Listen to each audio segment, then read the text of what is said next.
नमस्कार, कड़क बात में आपका स्वागत है। और आज हम बात करेंगे जो बहुत तेज भूकंप, इस मतलब कह सकते हैं कि 73 साल के बाद जो आज भूकंप आया है रूस में कामचटका आइलैंड में, जो वहाँ पर 8.8 रिएक्टर पे जो उसकी तेज तेज गति से जो उसका भूकंप आया, उसके बाद जो सुनामी की लहरें उठी हैं, वो सिर्फ रशिया तक ही नहीं टिका है, बल्कि अमेरिका, चीन, कोलंबिया, हवाई, कहाँ-कहाँ पूरी दुनिया में फैला है। और ये जो खतरा है अभी टला नहीं है।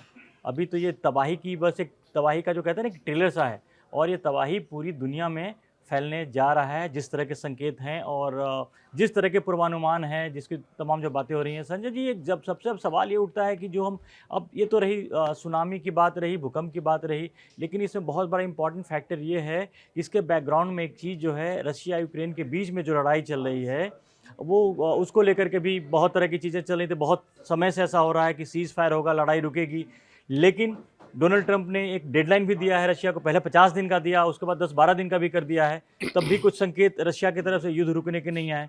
ये थोड़ा दोनों के बीच कनेक्शन तो ऐसा कुछ डायरेक्टली ऐसा कुछ नहीं है, लेकिन जब इतनी बड़ी तबाही आती है, जब इतना बड़ा खतरा आता है, तो क्या ये मसला जो है ये कहीं ना कहीं युद्ध पर, जो रशिया यूक्रेन वॉर पर, या बाकी दुनिया में भी ये क्या इसका असर पड़ेगा? क्या आपको क्या लग रहा है? देखिए, मोटे तौर पे अगर देखें तो कामचटका प्रायद्वीप जो है पेनिसुला, वहाँ ये एकदम सुदूर पूर्व में है। इसीलिए और तबाही कम हुई है, लोग हाँ हाँ कैजुअलिटी कम हुई है। हाँ उससे यूक्रेन का जो युद्ध हो रहा है, यूक्रेन रशिया का, वो बहुत दूर है।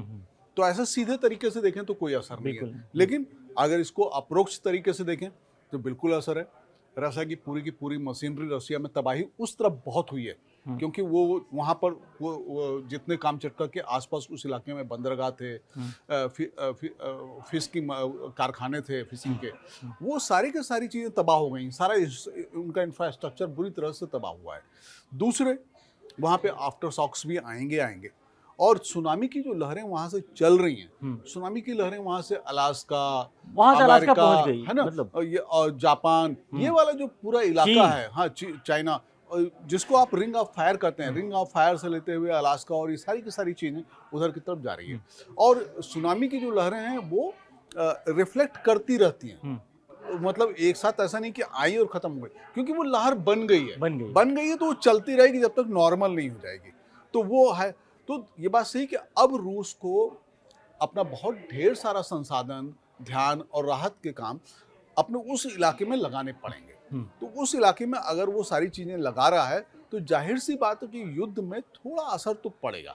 अब कितना पड़ेगा ये मुझको नहीं मालूम है, लेकिन अब रसिया को अपना एक उधर भी राहत काम चलाना है, और जो सिर्फ जरूरी है। एक मैंने मेरा सवाल यहाँ पे था, ये मत समझिए कि जो आज हुआ है, आज जो भूकंप आया, उसके बाद जो सुनामी आई है, सिर्फ इसी का असर नहीं है। अभी भी जो कई तरह के जो मौसम विभाग के हिसाब से जो चीज़ें आ रही हैं, ये सुनामी का जो खतरा है टला नहीं है, क्योंकि इसकी जो हवाई में जो जहाँ हवाई की जो बात हो रही थी, वहाँ पर जो लहरें हैं, 6 मीटर तक लहरें आई हैं, और वहाँ आशंका है कि 10 मीटर तक लहरें पहुँचेंगी। बिल्कुल यानी बिल्कुल। कि ये जो सुनामी का जो खतरा है, वो समय के साथ और बढ़ेगा। यानी कि अब आपके जो बचाव के जो काम होते हैं, और आगे के लिए जो आप जो कहते हैं ना कि कोई बड़ी घटना होने से पहले का, जो जैसे जापान कहीं ले लीजिए, वहाँ पर 20 लाख लोगों को वहाँ से हटाया गया है खतरे की वजह से। तो अब कहीं ना कहीं जैसे, और एक चीज़ और इसमें रशिया का फर्क पड़ने वाला, इसकी इकोनॉमी पे भी कहीं ना कहीं असर पड़ने वाला है, बिल्कुल बिल्कुल क्योंकि पड़ेगा। तेल सबसे बड़ा तेल, रशिया का तेल पे बहुत बड़ा उनकी इकोनॉमी का टिका हुआ है। और ज़्यादातर का तेल का जो पूरा आपका रिसोर्स आता है, समुद्री इलाके में ही सब कुछ वो होता है। तो अभी नहीं हुआ है, लेकिन आने वाले टाइम में इसका इम्पैक्ट तो पड़ ही सकता है। नहीं नहीं, बिल्कुल पड़ सकता है। देखिए, वो जो इलाका है जहाँ पर ये भूकंप आया है, वो इलाका दरअसल ऐसा इलाका है जो पूरे रसिया के लिए मछलियाँ पकड़ता है और रसिया में भेजता है। तो मछलियों की सप्लाई वहाँ से होती है, इसकी अपनी एक इकोनॉमी है। दूसरा, वहाँ बंदरगाह के पूरे शहर हैं जहाँ से रसिया के जहाज आते जाते हैं, उस पर वो तबाह हो गया है, उस पर एक असर पड़ेगा। तो ये दो बड़ी चीज़ें हैं कि रसिया पे वहाँ से जो समुद्री सी फूड आता था, वो ज़्यादातर वहीं से आता था, वो रुकेगा। इंफ्रास्ट्रक्चर में बहुत काम करना पड़ेगा। उसमें कहा गया है कि अभी तो सैकड़ों लोग वहाँ से लापता हो गए हैं, उनको खोजना है आपको। हज़ारों लोग हटाए गए, हाँ, लाखों तो लोग वहाँ से हटाया जा रहा है। बड़े पैमाने पर राहत कार्य लगेगा।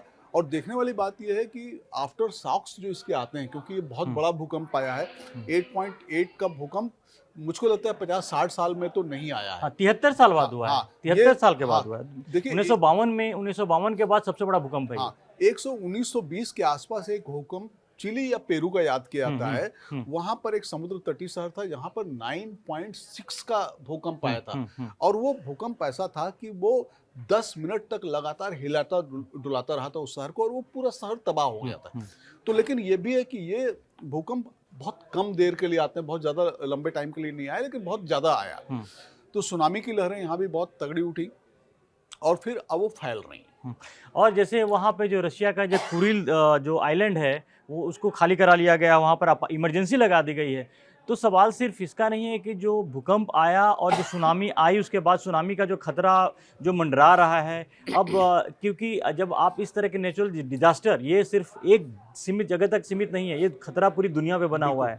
और अभी तक हालांकि इसमें एक अच्छी बात यह है कि भारत के लिए अभी दूर दूर तक इसके कोई वो नहीं है, भारत से काफ़ी दूर है ये। हाँ। हमारे लिए एक राहत की बात है, भारत के लोगों के लिए राहत की बात है कि ये खतरा अभी भारत के आसपास नहीं है।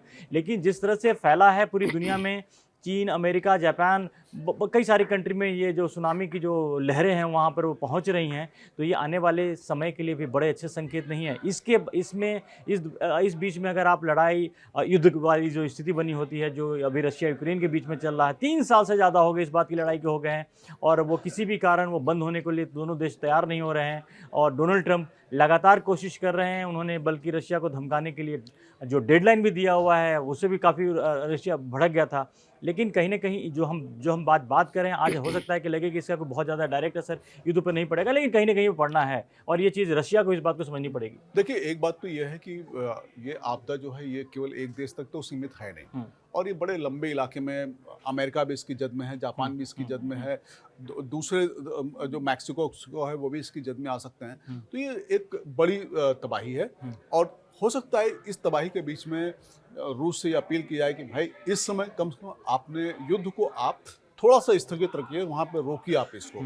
ये चीज़ हो सकती है। दूसरी, ट्रंप ने जो इनको अल्टीमेटम दे रखा है, मुझको नहीं लगता उसका बहुत ज़्यादा असर पड़ेगा, क्योंकि देखिए जब भी ट्रंप ने अल्टीमेटम इधर दिया है तब आप देखिए कि रूस ने अपने हमले और बढ़ा दिए हैं और ज़्यादा तेज कर दिए हैं। उसका जवाब उसने इस तरह से दिया है। तो रसिया के साथ अगर आपको समझौता करना है तो ट्रंप जो सामने रास्ता बदलना पड़ेगा। हाँ, सामने जो धमकी दे रहे हैं, सामने जो चेतावनी दे रहे हैं, मुझको लगता है कि वो खत्म करना पड़ेगा उनको, और उनको बैक डोर से जाकर के एक डिप्लोमेटिक चैनल या कोई दूसरे रास्ते निकालने पड़ेंगे जहां पे वो रसिया को समझा पाएं।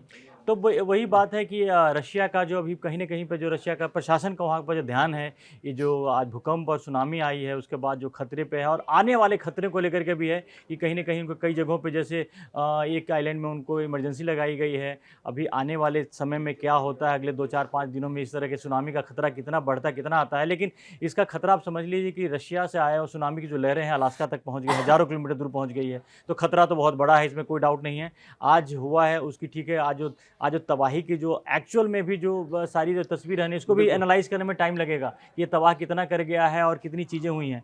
देखिए धर्मेंद्र जी, एक चीज़ ये है कि हमारा जो साइंस है और जो अलर्ट सिस्टम है, पिछले कुछ सालों में वो इतना आगे बढ़ गया है कि तबाही तो होती है, लेकिन आप मानिए कि जो तबाही हो रही है उससे कई गुना ज़्यादा तबाही हो सकती है। अलर्ट जिसको होने के हमारा बाद। ये अलर्ट रोक लेता है, हमारी ये साइंस रोक लेता है। जैसे जापान है, जापान में 2011 के आसपास मेरे ख्याल से आखिरी बार एक बहुत तगड़ा भूकंप आया था जिसकी तीव्रता 7 के आसपास थी। लेकिन उसके बाद जापान ने अपना पूरा का पूरा सिस्टम ऐसे बना दिया है कि वहाँ पर वो ऐसा देश है जहाँ सबसे ज़्यादा भूकंप आते हैं। हर साल वहाँ पर 1,500 से लेकर 2,000 भूकंप आते हैं, और कुछ भूकंप ऐसे होते हैं जिनकी तीव्रता 6 के आसपास, 6 और 7 के बीच में होती है। वहाँ एक तो ये है कि एक पूरा का पूरा साइंस काम करता है, नेशनल मौसम विज्ञान एजेंसी है, वो तुरंत जैसे उनको पता लगता है कि शुरू हुई है लहरें जमीन के नीचे, वो तड़ातड़ मैसेज भेजना शुरू कर देते हैं संबंधित विभागों को। और उनका ऑटोमेटिक सिस्टम ऐसा बना है कि वहाँ पर चाहे समुद्र का इलाका हो, वहाँ पे तुरंत खाली करवाएंगे। अगर शहरों का इलाका है, ट्रेनें रुक जाएंगी, ऑटोमेटिक तरीके से रुक जाएंगी। वॉलंटियर सक्रिय हो जाएंगे। वो आदत हो गई उनकी, बिल्कुल, मतलब उनकी आदत है। जिन्होंने लाइफ का पार्ट बना लिया। और यहाँ तक कि सबसे बड़ी हैरानी की बात यह है कि उनके जो पुराने घर भी हैं, वो भी उन्होंने उनको भूकंप रोधी बना दिया है अपनी टेक्निक से।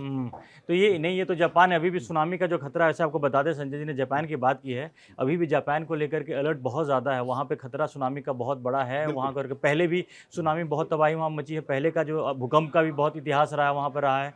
तो ये जो जिस तरह से सुनामी, पहले भूकंप देखिए ये अगर आपको याद होगा संजय जी, पिछले कुछ समय से हम लगातार खबरों में देख रहे थे, मुझे बहुत अच्छे से याद है कि पिछले 15 दिन 20 दिन महीने भर से ये जो सुनामी का जो अलर्ट है लगातार आ रहा था, खतरे की बात लगातार की जा रही थी और अंत में सुनामी अभी आई है। अभी भी कंट्रोल में रहा है और अभी भी चीज़ें उस तरह से नहीं हुई, लेकिन अभी भी जो अलर्ट है सुनामी को लेकर के है, अभी लगातार जारी है और उसके खतरे में अमेरिका, चीन, जापान, बहुत सारी ऐसी कंट्रीज़ हैं जो कि हाँ, रशिया से तो शुरुआत हुई, तो रशिया भी इसके सेंटर में है जहाँ जो सुनामी का है। तो हम उम्मीद ये करें कि अभी जो लड़ाइयाँ जो चल रही हैं, सिर्फ रशिया यूक्रेन ही क्यों, ये बात वहाँ तक मैसेज पहुँचनी चाहिए कि आप एक मैन मेड लड़ाई में, आपस में लड़ाई में लगे हो। और इजराइल और ईरान की बात भी मैं कह रहा हूँ, लेकिन यहाँ पर जो नेचुरल डिजास्टर इस तरीके से आ रहा है, उससे बचने के रास्ते ढूंढ लो, उसमें ज़्यादा अच्छा रहेगा। जो आपस में लड़ाइयाँ हैं ये बंद कर दें, इसी में सबकी भलाई है। लेकिन ये जो अलर्ट है, सुनामी का अलर्ट है, इसको लाइटली नहीं लिया जा सकता। इस पे हमारी पूरी जो सुनामी का जो अलर्ट है, तमाम खबरों पे हमारी नज़र बनी रहेगी और देखना है कि क्या इसका असर रशिया यूक्रेन वॉर पे पड़ता है नहीं पड़ता है, क्या ये जो इनकी जो लड़ाई चल रही है वो बंद होती नहीं होती, इस पर भी हमारी नज़र बनी रहेगी। फिलहाल के लिए धन्यवाद। धन्यवाद।